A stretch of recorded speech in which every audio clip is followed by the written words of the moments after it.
കുഞ്ഞുമിനസാൻ welcome back to another video. ഞാൻ നിങ്ങളുടെ സ്വന്തം എക്സ്ട്രാ കോമിക്. സോ നമ്മൾ ഇന്ന് നോക്കാൻ പോകുന്നത് സോളോ ലെവലിംഗ് റാഗ്നറോക്കിന്റെ season 2 episode 14 Malayalam manhwa explanation ആണ്. ഗൈസ്, വീഡിയോയിലേക്ക് കിടക്കുന്നതിന് മുമ്പ് സോളോ ലെവലിംഗിന്റെ ഫാൻസിനോട് എനിക്കൊരു കാര്യം പറയാനുണ്ട്. ഗൈസ്, നിങ്ങൾ എല്ലാ ദിവസവും വീഡിയോ താഴത്തൊന്ന് കമന്റ് ഇട്ടാൽ മാത്രം പോരാ, ഇടയ്ക്ക് നമ്മുടെ പോസ്റ്റ് ഒന്ന് ചെക്കൗട്ട് ചെയ്യണം. കഴിഞ്ഞ 2 വീക്കായിട്ട് സോളോ ലെവലിംഗിന്റെ മാൻഹോ ബ്രേക്കിലായിരുന്നു ഉണ്ടായിരുന്നത്. അതുകൊണ്ട് തന്നെ എനിക്കത് എക്സ്പ്ലെയിൻ ചെയ്യാൻ സാധിച്ചില്ല. ഇറങ്ങിയാലല്ലേ എനിക്ക് എക്സ്പ്ലെയിൻ ചെയ്യാൻ പറ്റൂ. ഈ ഒരു കാര്യം വ്യക്തമായി ഞാൻ പോസ്റ്റ് ഇട്ടിട്ടും നിങ്ങൾ പലരും അത് ശ്രദ്ധിച്ചില്ല. അത് ശ്രദ്ധിക്കാതെ എല്ലാ ദിവസവും വന്ന് താഴെ കമന്റ് ഇട്ടിട്ട് ഒരു കാര്യമില്ലല്ലോ. അതുകൊണ്ട് ഇനി മുതൽ നമ്മുടെ പോസ്റ്റും കൂടെ നിങ്ങൾ ചെക്കൗട്ട് ചെയ്താൽ എന്തെങ്കിലും തരത്തിലുള്ള ഇതുപോലത്തെ അപ്ഡേറ്റ്സോ ബ്രേക്കോ ബാക്കിയുള്ള കാര്യങ്ങളെല്ലാം വരാനകത്ത് ഞാൻ അവിടെ ആയിരിക്കും അപ്ഡേറ്റ് ചെയ്യുന്നത്. നിങ്ങൾ ഒരിക്കലും അത് മിസ് ചെയ്ത് കഴിഞ്ഞാൽ നിങ്ങൾ ഇതുപോലെ വെയിറ്റ് ചെയ്തിരിക്കേണ്ടി വരും. അതുകൊണ്ട് എന്തായാലും ബ്രേക്കൊന്നും ഇല്ല. ഈ ആഴ്ചത്തെ ഒരു കിഡ്ലൻ ചാപ്റ്റർ കിട്ടിയിട്ടുണ്ട്. നെക്സ്റ്റ് വീക്ക് ബ്രേക്ക് ഇല്ലെന്നാണ് ഇതുവരെ അറിയാൻ കഴിഞ്ഞിട്ടുള്ളത്. അതുകൊണ്ട് നെക്സ്റ്റ് വീക്ക് നമുക്ക് ചാപ്റ്റർ കിട്ടുന്നതായിരിക്കും. സോ വീഡിയോ ആദ്യമായിട്ട് വേണമെങ്കിൽ ഇപ്പം തന്നെ സബ്സ്ക്രൈബ് ചെയ്യാനും ലൈക്ക് ചെയ്യാനും നിങ്ങളുടെ കൂട്ടുകാർക്ക് ഈ വീഡിയോ ഒന്ന് ഷെയർ ചെയ്ത് വെക്കാനും മറക്കണ്ട. അങ്ങനെ ഈ ചാപ്റ്റർ തുടങ്ങുന്നിടത്ത് നമുക്കൊരു വില്ലാണ് കാണാൻ സാധിക്കുന്നത്. അവിടെ വെച്ച് അവൾ ചോദിക്കുന്നുണ്ട്, അല്ല മാസ്റ്റർ, താങ്കൾ എന്തെങ്കിലും മറന്നെന്നോ? എന്തുവാണ്? അല്ല, കുറച്ച് നാളുകൾക്ക് മുമ്പ് ആശ്രകളിനെ വിസിറ്റ് ചെയ്തതിനു ശേഷം താങ്കൾ കൊറിയയിലേക്ക് പോകുമെന്ന് പറഞ്ഞിരുന്നു. ഓ, നീ പറയുന്നത് സങ് സുഹോനെ പറ്റിയല്ലേ? ആ ഫ്രൂട്ട് ഇതുവരെ പഴുത്തിട്ടില്ല. അത് പഴുത്ത് കഴിഞ്ഞ് പറിക്കുന്നതല്ലേ കുറച്ചുകൂടെ നല്ലത്. ഫ്രൂട്ടോ? അതെ, നമ്മൾ നോക്കുകയാണെങ്കിൽ നമ്മൾ ആശ്ര ഗിൽഡിനെ വിസിറ്റ് ചെയ്തില്ലേ, അതിനുശേഷം നമ്മുടെ ഗിൽഡിൻ്റെ ആ ഒരു ഇതുണ്ടല്ലോ ഇമേജ്, അത് നന്നായിട്ട് താന്നു. അതിലുപരി സങ് സുഹാട്ടെ ഇപ്പോൾ റീആപ്പിക്കാൻ ചെയ്ത് ഒരു എസ് റാങ്കോയി. നമ്മളിപ്പോൾ കൊറിയയിലേക്ക് ചെന്ന് കഴിഞ്ഞാൽ നമുക്ക് എന്തെങ്കിലും ഗെയിൻ ചെയ്യാനായിട്ട് സാധിക്കുമോ? അല്ല, അപ്പോൾ റാൻഡോൾഫിൻ്റെ മരണത്തിന് അവൻ ചെയ്യുമെന്ന് പറഞ്ഞതോ? റിവഞ്ചോ? അവൻ്റെ മരണത്തിൽ എനിക്ക് കുറച്ച് സങ്കടമുണ്ട്. അവൻ്റെ മരണം കുറച്ച് വേർത്തിയാക്കണ്ടേ? അത് മാത്രമേ ഉള്ളായിരുന്നു, അതിലുപരി ഒന്നുമില്ല. എങ്കിൽ ഞാനൊന്ന് പറയട്ടെ, സമയം കറക്റ്റ് തന്നെയാണ്. കറക്റ്റ് ആണെന്നോ? അതെ, ആ ഒരു ഇൻസിഡന്റിന് ശേഷം ദൈവ കൊറിയയിൽ ആദ്യത്തെ എസ് റാങ്ക് വന്നിട്ടുണ്ട്. അത് മാത്രമല്ല ഡിഫറെൻറ്റ് കൺട്രീസിൽ അവർ റിക്വസ്റ്റും കൊടുക്കുന്നുണ്ട് ഹെൽപ്പിന് വേണ്ടി. ഓ, അതിനർത്ഥം ആ ഫ്രൂട്ട് പഴുത്തെന്നാണല്ലേ? ലോല, സമയമായിരിക്കുന്നു. ഒരു പ്രൈവറ്റ് പ്ലെയിൻ സെറ്റ് ആയിക്കോ. നമ്മൾ എത്രയും പെട്ടെന്ന് കൊറിയയിലേക്ക് പോകാൻ പോവാണ് അവരെ ഹെൽപ്പ് ചെയ്യാനായിട്ട്. മനസ്സിലായി റാൻഡോൾഫ്, ഞാൻ നിനക്കിതാ വാക്ക് തരുന്നു, നിന്റെ മരണം അത് ഉറപ്പായിട്ടും നല്ലൊരു പ്രൈസ് തന്നെയായിരിക്കും. പിന്നെ കാണിക്കുന്നത് നമ്മുടെ ചോയ് ജോങ് ഇന്നെയാണ്. അവൻ പറയുന്നുണ്ട്, അല്ല അതാട്ടെ ഒരു ഐറ്റം ആയിരുന്നു, ടോർച്ച് എന്നായിരുന്നു ആ ഒരു ഐറ്റത്തിൻ്റെ പറ്റി. അത് മാത്രമല്ല അതൊരു ഹീറോ ഗ്രേഡ് കൂടെയായിരുന്നു. ഇത് യൂസ് ചെയ്ത് 50% ഫ്ലെയിം ഡാമേജ് ഒക്കെ കൂട്ടാൻ സാധിക്കും. ഇത് ഞാൻ താങ്കൾക്ക് വേണ്ടി മാത്രം പ്രിപ്പയർ ചെയ്തതാണ്. അതിൻ്റെ പേര് ടോർച്ച് എന്നാണ്. സുഹോ, റിയലി താങ്ക്സ്. ഒരു ഗ്രോത്ത് ടൈപ്പ് എക്യുപ്മെൻറ്റ്, അതും സുഹോ എനിക്ക് വേണ്ടി ഉണ്ടാക്കിയത്. ഇങ്ങനെയാണെന്നുണ്ടെങ്കിൽ എനിക്കിനിയും സ്ട്രോങ്ങറായി മാറാൻ സാധിക്കും. എനിക്കിനിയും മോൺസ്റ്റേഴ്സിനൊക്കെ ഹണ്ട് ചെയ്യാനായിട്ട് സാധിക്കും. നീ ബാക്കിയുള്ളവർക്കും ഈ ഗ്രോത്ത് ടൈപ്പ് വെപ്പൺസ് ഒക്കെ ഉണ്ടാക്കിയെന്ന് മനസ്സിലായി, പക്ഷേ അതിനെ നന്നായിട്ട് സ്ട്രെയിൻ ചെയ്യുന്നില്ലേ? സ്ട്രെയിനോ? ഒരു കുഴപ്പമില്ല, ഞാൻ എന്തായാലും സെറ്റാണ്. ബാക്കിയുള്ള എല്ലാവർക്കും വേണ്ടിയുള്ള കാര്യങ്ങൾ ഞാൻ ഓൾറെഡി ഉണ്ടാക്കി കഴിഞ്ഞിരുന്നു. പക്ഷെ നിന്നെ കണ്ടിട്ട് അങ്ങനെ തോന്നുന്നില്ലല്ലോ. പറഞ്ഞിട്ട് കാര്യമില്ല, യങ്മണർ ശരിക്കും എക്സോസ്റ്റഡാണ്. പുള്ളിക്കാരൻ രാവും പകലും ഇല്ലാതെ ബാക്കിയുള്ള മോൺസ്റ്റേഴ്സിനൊക്കെ ഫൈറ്റ് ചെയ്തുകൊണ്ടിരിക്കുകയായിരുന്നു. കാര്യം ഹീറോ ഗ്രേഡുള്ള ഈ ഒരു സംഭവമൊക്കെ ഉണ്ടാക്കാനായിട്ട്. അതിലുപരി പുള്ളിക്കാരൻ അമത്തോടുള്ള ആ ഒരു ഡെയിലി ക്വസ്റ്റും അതിലുപരി കുറേയധികം പോർഷൻസും എല്ലാം യൂസ് ചെയ്യാനാണ് പുള്ളിക്കാരൻ ഒന്ന് നിൽക്കുന്നത് തന്നെ. അവൻ നന്നായിട്ട് പുഷ് ചെയ്യുന്നുണ്ട്. മാറിക്കിടന്ന് ഉറങ്ങുന്നതായിരിക്കും അവന് നല്ലത്, അല്ലെങ്കിൽ അതിൻ്റെ എഫേർട്ടൊക്കെ വേസ്റ്റ് ആയി പോയാലോ? സീനില്ല. എന്തായാലും ഇതും കൂടെ നമ്മുടെ അസോസിയേഷൻ പ്രസിഡന്റിന് ഒന്ന് കൈമാറിക്കഴിഞ്ഞാൽ വേറെ കുഴപ്പമൊന്നുമില്ല.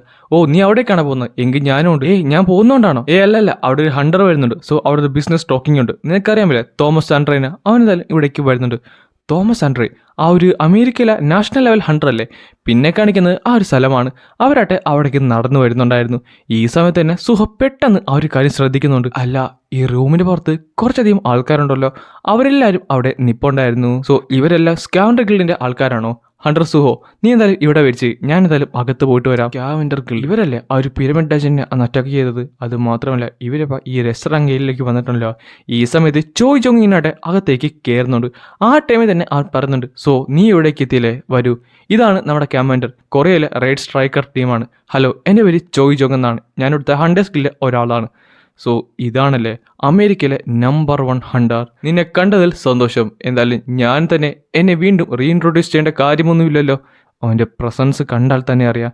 എന്തായാലും നമുക്ക് കാര്യങ്ങളിലേക്ക് കടക്കാം. സ്കാവൻഡർ ഗിൽഡ് ഈ ഒരു കാര്യത്തിൽ പാർട്ടിസിപ്പേറ്റ് ചെയ്യണമെന്നുണ്ടെങ്കിൽ കുറച്ചധികം കണ്ടീഷൻസ് ഉണ്ട്. ആദ്യത്തെന്ന് പറഞ്ഞ് സ്കാവൻഡർ ഗിൽഡ് അല്ലാതെ മറ്റൊരു കൺട്രിയുടെ ഹെൽപ്പും നിങ്ങൾ നേടാൻ പാടില്ല. രണ്ടാമത്തെ കാര്യം എന്ന് പറയുന്നത് നിങ്ങളുടെ റിവാർഡ്സിൽ നിന്ന് 80% ഞങ്ങൾക്ക് തന്നെ. 80%? അത് കുറച്ച് കൂടുതലല്ലേ? കൂടുതലോ? അത് റീസണബിൾ ആയിട്ടുള്ള ഒരു ഓഫർ തന്നെയാണ്. കൊറിയൻ അസോസിയേഷൻ ബാക്കിയുള്ള ഫോറിൻ സപ്പോർട്ടിനൊക്കെ ചോദിക്കാൻ കാരണം എന്താ? നിങ്ങൾക്ക് തന്നെ അറിയാം, നിങ്ങൾക്കൊരിക്കലും ഈ ഒരു എസ് റാങ്ക് ഗേറ്റ് ഒരിക്കലും ക്ലിയർ ചെയ്യാൻ പറ്റത്തില്ലെന്ന്. വരാനിരിക്കുന്ന ഗേറ്റിൽ നിന്ന് കിട്ടാൻ പോകുന്ന ഡാമേജ് വെച്ച് നോക്കാൻ നടത്ത് ഇത് സത്യം പറഞ്ഞാൽ ശരിക്കും ചീപ്പ് തന്നെയാണ്. ചെയർമാൻ ഇവരൊരിക്കലും നമ്മളോട് നെഗോഷിയേറ്റ് ചെയ്യാനല്ല, പകരം ത്രട്ടൻ ചെയ്യാനാണ് വന്നത്.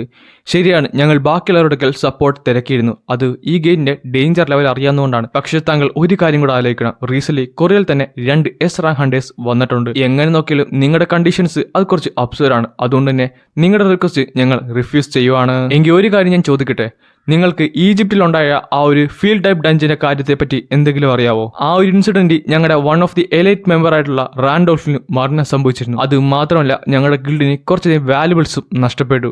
അത് കാരണം എന്ന് പറയുന്നത് ഒരു ആശുര ഗിൽഡായിരുന്നു ഇന്ത്യയിൽ നിന്നുള്ള. ആൻഡ് അവരെ സപ്പോർട്ട് ചെയ്തത് ഇവിടെ നിന്നുള്ള ഒരു ഹണ്ടർ ആയിരുന്നു. ഈ ഒരു ഇൻസിഡന്റ് ബാക്കിയുള്ളവരെല്ലാവരും പറഞ്ഞു കഴിഞ്ഞപ്പോൾ ഞങ്ങളുടെ ഗിൽഡിന് അത് നാണക്കേടുണ്ടായി. അതുകൊണ്ട് ഞാൻ തന്നെ പോയി ആശുര ഗിൽഡിനെ ഒന്ന് കണ്ടിരുന്നു. അവിടെ വെച്ച് എനിക്ക് കുറച്ചധികം കാര്യങ്ങൾ മനസ്സിലായി. എടുത്തു പറഞ്ഞാൽ അന്ന് ആശുര ഗിൽഡിനെ സഹായിച്ച കൊറിയയിലെ ആ ഒരു ഹണ്ടർ ആരാന്ന് ഞാൻ കണ്ടെത്തിയിരുന്നു. ലോറ. അവന്റെ പേരെന്തായിരുന്നു? അത് സങ് സുഹോ. സങ് സുഹോയാ? അത് തന്നെ, സങ് സുഹോ. അവൻ കാരണമാണ് ഞങ്ങളുടെ ഒരു മെമ്പറായുള്ള റാൻഡോൾഫ് മരണപ്പെട്ടിരിക്കുന്നത്. സോ നിങ്ങൾ ഇത് റിഫ്യൂസ് ചെയ്ത് കഴിഞ്ഞാൽ അറിയാലോ, സ്കാവൻഡർ ഗിൽഡിന് നിങ്ങൾ ശരിക്കും കുറച്ചധികം തരാനുണ്ട്. അത് ചിലപ്പോൾ ഇവിടുത്തെ ഒരു S റാങ്കിന്റെ ജീവൻ തന്നെയായിരിക്കും.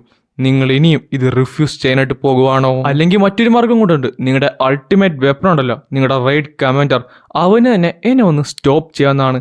ഈ സമയത്ത് ചോയ്ക്ക് ഒന്നും പറയാൻ പറ്റാതെ നേരെ തല കുനിച്ചിരിക്കുവാണ്. എനിക്കറിയാം അവനെ നന്നായിട്ട് ചൊറിയുന്നുണ്ട്, പക്ഷെ ഞാൻ പിടിച്ചു നിൽക്കണം. ഇവനെ ഇപ്പം എനിമിയാക്കി കഴിഞ്ഞാൽ അത് ഭാവിയിൽ ഞങ്ങൾക്ക് തന്നെ കുറച്ചധികം ദോഷമാകും. നിങ്ങൾ എന്തായാലും റീഎൻഫോഴ്സ്മെന്റിന് തേടിക്കൊണ്ടിരിക്കുമല്ലേ? ഞങ്ങൾ ബാൻഡിറ്റ്സും അല്ല, ഞങ്ങൾ നിന്നെ സഹായിക്കാം. ഡജർക്ക, നീ ഇതെവിടെ പോകുവാണ്? മാറി നിൽക്കാൻ നോക്കെന്ന് പറഞ്ഞ് അവരട്ടെ ആരെ പിടിച്ചു വെക്കാൻ നോക്കുന്നുണ്ട് ആ ഒരു ഡോറിന്റെ പുറത്ത്. പെട്ടെന്നായിരുന്നു സുഹോ അത് ചവിട്ടി തുറന്ന് നേരെ അകത്തേക്ക് കയറി വന്നത്. ഈ സമയത്ത് സുഹോനെ പിടിച്ചു വെക്കാനായിട്ട് സ്കൗണ്ടറുകളിൽ പലരും ശ്രമിക്കുന്നുണ്ടെങ്കിലും പറ്റുന്നില്ലായിരുന്നു. ഈ ഒരു കാഴ്ച തോമസും കണ്ടു. സുഹോ, നീ എന്ത് ചെയ്യുവാണ്? പെട്ടെന്ന് വന്നതിൽ എന്നോട് ക്ഷമിക്കുക, പക്ഷേ എനിക്കൊരു കാര്യം ഇവിടെ വ്യക്തമാക്കി പറയാനുണ്ട്. നീ ഇവിടെ എന്ത് ചെയ്യാൻ നോക്കുവാണ്? അല്ല, നീയല്ലേ പറഞ്ഞത് അമേരിക്കൻ നാഷണൽ ലെവൽ ഹണ്ടർ നീയാണെന്ന്? അത് മാത്രമല്ല, നീ എന്താണ് പറഞ്ഞത്? നിങ്ങളുടെ ഗിൽഡിന് 80% വേണമെന്നോ? ഒരു ഗേറ്റിൽ നിന്ന് എന്ത് പുറത്ത് കിട്ടുന്നോ അത് ആരാദ്യം എടുക്കുന്നോ അവർക്കാണ് അത് ശരിക്കും കിട്ടേണ്ടത്. ഇപ്പം നിങ്ങളുടെ ഗിൽഡ് ഇത്ര സുപ്പീരിയർ ആണെങ്കിൽ നിങ്ങൾക്ക് തന്നെ 80% എടുക്കാവുന്നേ ഉള്ളല്ലോ. എന്ത് ഒറ്റക്കെടുക്കാൻ നോക്കുന്നില്ലേ? ഇത് കേട്ടപ്പോൾ ചോയ് ഒന്ന് ഞെട്ടി. നീ ശരിക്കും ഇൻട്രസ്റ്റിംഗ് ആണല്ലോ എന്ന് പറഞ്ഞ് സുഹന്റെ തൊട്ട് ഫ്രണ്ടിൽ നമ്മുടെ തോമസ് വന്ന് നിപ്പോണ്ട്. എങ്കിൽ ഞാൻ നിന്നെ ഇവിടെ വെച്ച് തന്നെ അങ്ങോട്ട് തീർത്താൾ തന്നെ എടുക്കും. അപ്പൊ നിങ്ങളുടെ ഗിൽഡിന്റെ വില ഇനിയും മുകളിലേക്ക് കൂടും. കൊറിയയിൽ വന്ന് വെറും നാശനഷ്ടം ഉണ്ടാക്കിയിട്ട് തിരിച്ചു പോയ ഒരു ഗിൽഡെന്നാകും. അതേപോലെ തന്നെ നിന്നോട് ആരാടാ പറഞ്ഞ നിനക്ക് എന്നെ കൊല്ലാൻ സാധിക്കുമെന്ന്? നീ എനിക്ക് നേരെ തിരിയുവാണോ? അങ്ങനെ അവിടെ വെച്ച് സുഹോ നമ്മുടെ തോമസും കൂടെയുള്ള ഒരു വലിയൊരു ക്ലാഷ് ഔട്ട് നടന്നുകൊണ്ടാണ് ഈ ഒരു ചാപ്റ്റർ ഇവിടെ അവസാനിക്കുന്നത്. എന്തായാലും ഒരു കാര്യം ഉറപ്പാണ്, അടുത്ത ചാപ്റ്റർ അതൊരു രക്ഷയും കാണത്തില്ല. ഒന്നെങ്കിൽ നമുക്കൊരു കിടില ഫൈറ്റ് കാണാം, അല്ലെങ്കിൽ എന്തെങ്കിലും തരത്തിലൊരു ട്വിസ്റ്റ് കാണാൻ സാധിക്കുന്നതായിരിക്കും. സോ ഇപ്പോൾ തന്നെ നമ്മുടെ പേജ് സബ്സ്ക്രൈബ് ചെയ്ത് വെച്ചോ. കാര്യം അടുത്ത വ്യാഴാഴ്ച തന്നെ നമ്മൾ അടുത്ത വീഡിയോ ഇടുന്നതായിരിക്കും.